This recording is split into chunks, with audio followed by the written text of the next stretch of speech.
Good morning and welcome to my very first video for Facing the Blank Page. I'm Therese Lentz.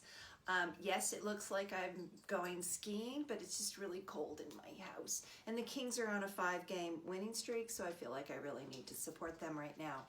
So what I thought we would start with is, where do I start? Because that's the first thing when you sit down to writing, or when you think about sitting down to writing, it's like, well, where am I going to start? And the panic sets in. Sorry about that little edit.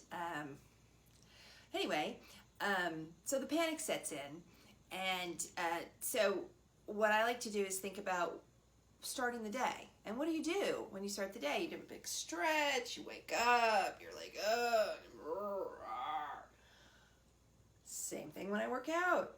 I do some movements, you do a little stretching, a little moving around before you leap in and do everything.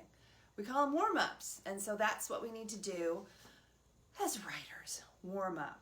Now, I don't actually have the books, but Natalie Goldberg in Writing Down the Bones suggests spontaneous writing, which is actually really fun. You pick a word like mobiles, trees, blue, jumping, and you just write about that topic, set a timer, for 3 minutes.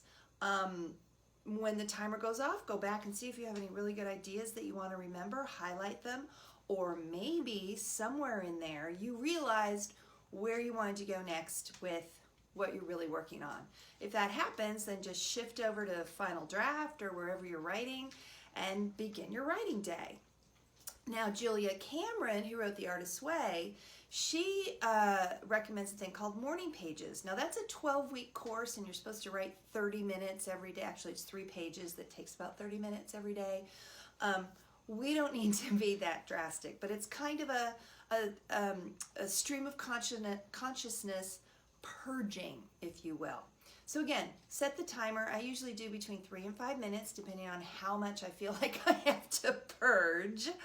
And usually somewhere in there, while I'm just writing my grocery list and how I hate the traffic in LA and all the stuff that's going on, I'll figure out where I'm supposed to start. So I stop writing my morning page and then shift over again to final draft and work on my scene. And then I purge myself of that scene or that sentence or whatever it is I needed to accomplish that day. And then my page is no longer blank. So here's to having a good writing day, and break a pencil.